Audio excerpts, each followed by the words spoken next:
Goeiedag en baie welkom by die tweede week van Môre is nie beloof nie. Vandag gesels ons bietjie oor tel jou woorde, oor die krag van ons woorde. Daar's soveel krag in die manier waarop ons woorde gebruik. Ons dink maar net dit is iets wat gesê word, maar baie keer is dit juist daai woorde wat so seer maak of iemand bemoedig. Iets wat dalk onwetend gesê word.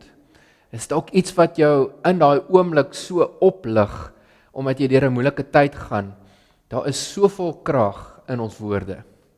Ek wil vir julle so 'n ysbrekertjie gee, om julle gesprek aan die gang te sit, en ek wil vir jou 'n vraag vra, as jy dink aan mense in jou lewe, watter mense in jou lewe het dalk al 'n impak gemaak, deur die manier hoe hulle woorde, of die bemoediging met hulle woorde na jou toe gebring het, en daai impak is vandag nog steeds by jou.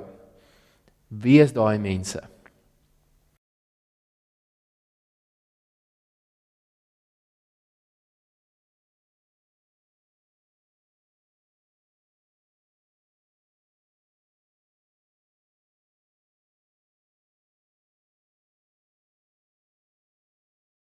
Jesus het nogal baie gepraat oor ons woorde, en dat ons woorde en ons harte aan mekaar gekoppel is.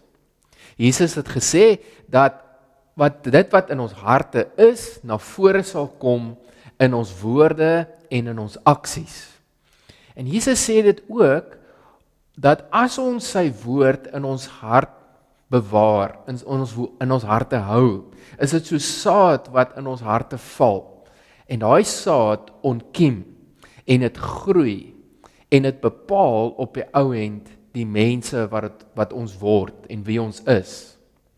As jy bietjie drink aan die gelykenis van die saaier, wat Jesus daar in Matteus 13 vertel, verduidelik Jesus hoe belangrik ons harte is.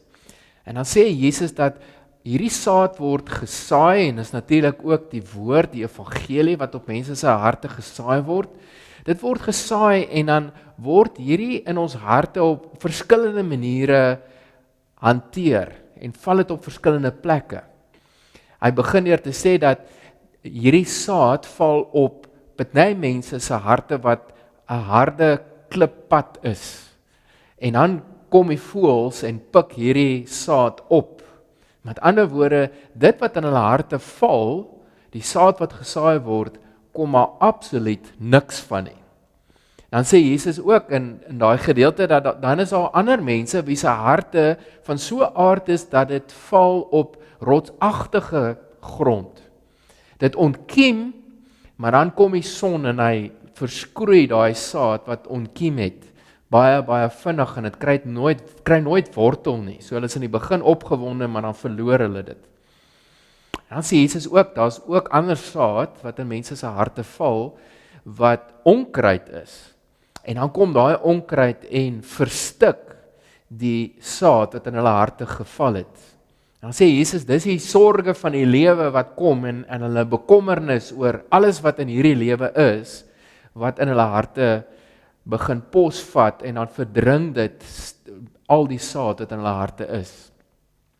Met ander woorde, daar kan baie goeie saad in ons harte val, en dan het dit geen invloed op ons lewens nie.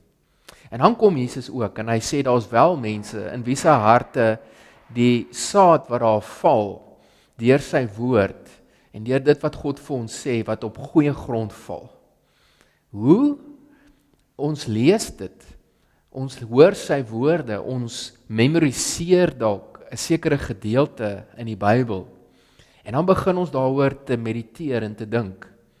En ek dink baie van ons kom dalk nooit by daai plek uit, dat ons dit wil memoriseer, en dat ons dan daaroor wil dink later nie, maar ek dink dis 'n baie belangrike deel, is dat ons iets in ons harte begin bære. En dis presies wat Jeremia 15 vers 16 sê, toe u gepraat het ek noukeurig geluister, ek het elke woord ingeneem, u woorde het my bly gemaak. sien dis woorde wat ek inneem, dit raak deel van my lewe. En wat Jeremia dink ek eintlik hier sê is dat die woorde van God wat ons inneem in ons lewens, dat ons dit amper sal eet en kou en deel maak soos wat ons kos deel maak van ons lewe. En ek wil hê julle as 'n groep met bietjie 'n paar gedeeltes in die Bybel lees wat kom ons noem dit sade is wat op ons harte moet val.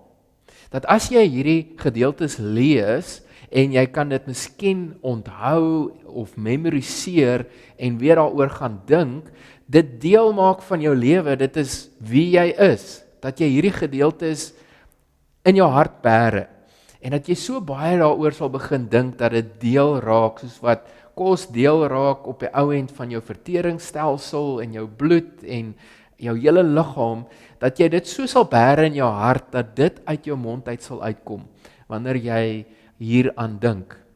So ek wil hê julle moet die volgende verse wat nou op die skerm is, moet julle so 'n bietjie in julle groep lees, verskillende mense dalk, verskillende vertalings, en dan kan julle so 'n bietjie gesels daaroor, hoe vereenselwig jy jouself met hierdie gedeeltes wat julle nou gelees het, en jou eie lewe, en jou eie hart.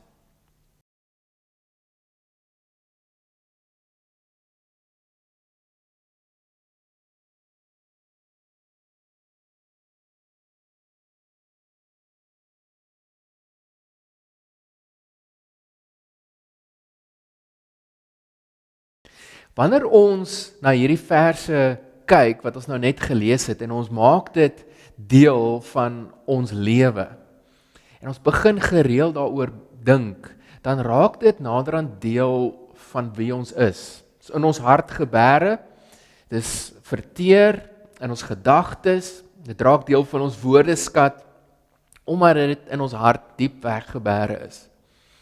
En natuurlik is die teenoorgestelde ook ongelukkig waar, dat indien ons gereeld blootgestel is aan negatiewe gedagtes, aan negatiewe invloede, goed waarna ek kyk en goed wat ek luister en hoor, dalk 'n kritiese ingesteldheid wat vir my baie natuurlik kom in my lewe, omdat ek so fyn ingestel is op die fynere detail van die lewe, dan begin ek hierdie negatiewe goed ook in my hart te bære. En dit het ook 'n impak op my lewe, en dan ook op ander mense se lewe, as ek dit in my hart bære.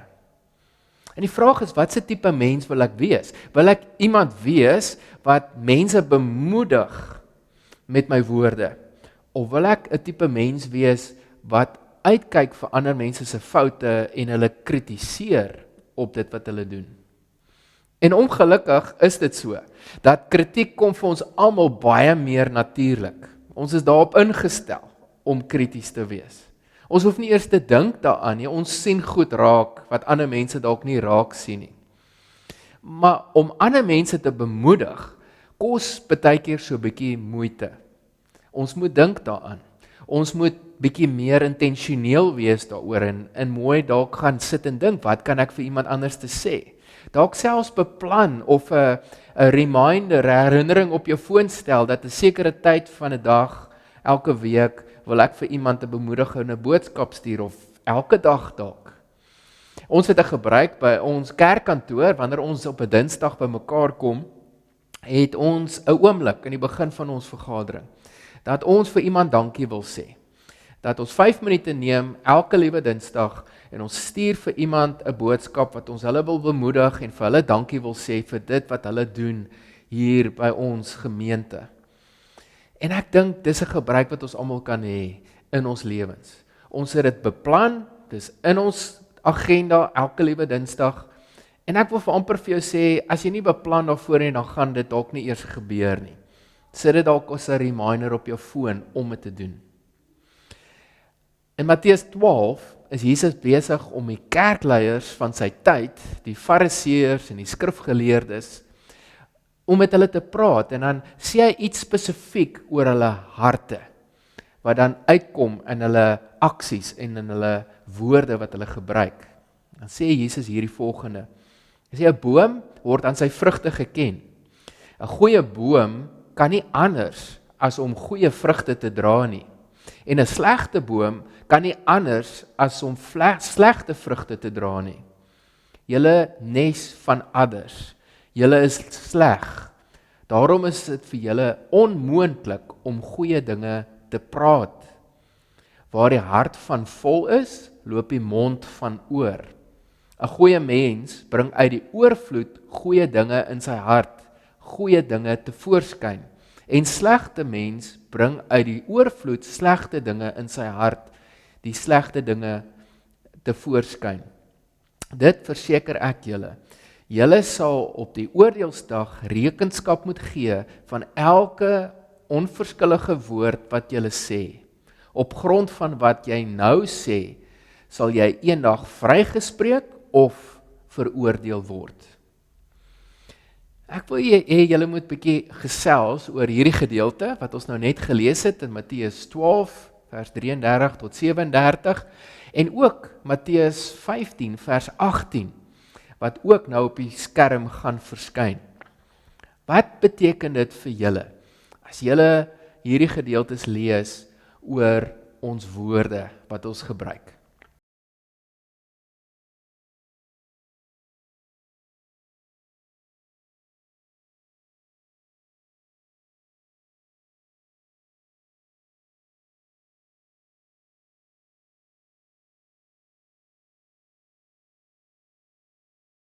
Nou ja, ek hoop julle het 'n lekker gesels gehad in julle groep.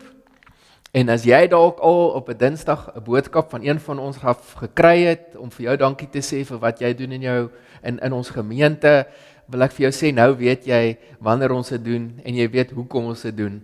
Ons wil so graag mekaar opbou met bemoedigende woorde. En kom ons doen dit ook met mekaar. Dat ons vir mekaar woorde van bemoediging sal gee. Ek wil afsluit en jou los met 2 gedeeltes wat julle ook oor kan gesels, wat gaan oor die impak wat ons woorde in ons lewens het. Die kleinste opmerking kan in ons lewens baie keer soos 'n veldbrand wees. Iets wat iemand sê wat iets groots veroorsaak. Soos wat 'n klein vlammetjie 'n hele veld aan die brand kan steek. So sê die Bybel vir ons is ons tong is soos 'n vlammetjie wat 'n hele veld aan die brand kan steek. En daarom moet ons so versigtig wees. Ons moet 'n wag voor ons monde sit. Ons moet ons woorde werklik laat tel. En ek weet, daar's party van ons wat die persoonlikheid het wat sê, man, ek is net myself. Ek sê net wat in my gedagtes opkom. En vir jou wil ek aanraai, as dit jy is, dat jy sal versigtig wees wanneer jy sulke stellings maak, want lees mooi wat sê Spreuke en wat sê Jakobus, wat nou op die skerm is. Spreuke sê, die tong het mag oor dood en lewe. Die wat lief is om vinnig te praat, sal die gevolge dra. En Jakobus sê, met die tong loof ons die Here en Vader, en met die tong vloek ons die mense wat as die beeld van God gemaak is. Uit dieselfde mond kom lof en vloek. My broers, so moet dit nie wees nie. As jy na hierdie 2 gedeeltes dink, dan besef jy dat ons woorde wys wat in ons harte aan die gang is. En nou moet ons so versigtig wees wat ons toelaat in ons lewens, want ons gedagtes bepaal ons woorde en dit beïnvloed ons hele lewe op die einde van die dag. So dit is 'n uitdaging vir almal van ons, nie net vir party van ons nie, ek dink almal van ons. Want veral wanneer iets ons werklik ontstel en wanneer iemand anders se woorde wat hulle sê of die aksies wat hulle gehad het, ons regtig seermaak of ons beledig, dan is dit bitter moeilik om jou woorde te tel. Dan is dit bitter moeilik om te dink, hoe kan jy iemand bemoedig as jy emosioneel daaroor is? Maar ek wil ook vir jou sê, dink aan Jesus. Hy is tog ons voorbeeld. Hy is tog die een na wie ons opkyk en wat ons sê ons wil sy voorbeeld volg. Hoe is Jesus beledig? Hoe is hy gespot? Hoe is hy vals beskuldig van goed wat nie eers naaste by aan die waarheid was nie? En tog het hy hulle nie sleg gesê nie. Tog het hy hulle meeste van die tyd nie eers reg gehelp as hulle gekom het en hom vals beskuldig het of in 'n swak lig gestel het of selfs leuns oor hom versprei het nie. Hy het die oordeel aan sy Vader oorgelaat. En hy is ons voorbeeld. En hier's jou uitdaging vir hierdie week. Dink aan hierdie volgende woorde. Ek noem dit soetwoorde. Watter een van hierdie woorde of sinne gaan jy gebruik en vir wie gaan jy dit gebruik? En ek gaan dit op die skerm los sodat julle so oomblik daaroor kan dink. En hier is die woorde. Dankie. Asseblief. Ek is lief vir jou. Ek waardeer jou. Ek bid vir jou. Jy beteken baie vir my. Dankie vir ons vriendskap. Ek is bly dat jy deel van my lewe is. So ek wil hê julle moet bietjie gesels oor hierdie woorde en dink daaraan en dan gaan ons afsluit.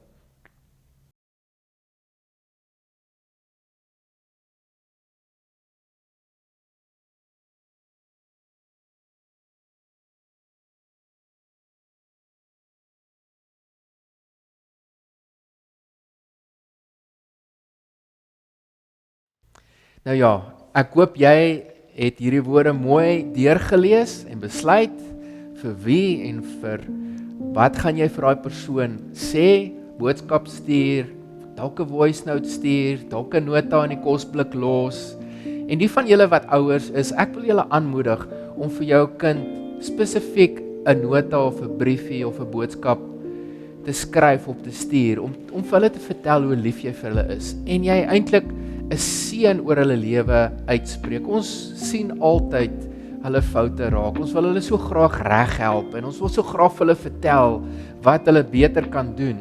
Dat ons baie keer vergeet om hulle net te bemoedig en net te sê ons is trots op hulle. Ons glo in hulle. Ons weet hulle kan en ons staan 100% agter hulle, maak nie saak wat hulle aanpak in die lewe nie. Dalk sal daai een boodskap deur hulle onthou word vir die res van hulle lewe. En indien jy dalk nie getroud is nie of jy dalk nie kinders het nie, wil ek vir jou sê, skryf so 'n briefie vir jou ouers of vir jou broer of suster as jy 'n broer of 'n suster het. En wat jy net die belangrikheid en die rol wat hulle in jou lewe speel kan vier. En kom ons gaan hierdie week uit en ons leef met woorde van bemoediging. Kom ons tel ons woorde en kom ons bemoedig ander mense met die woorde wat Jesus ons mee bemoedig.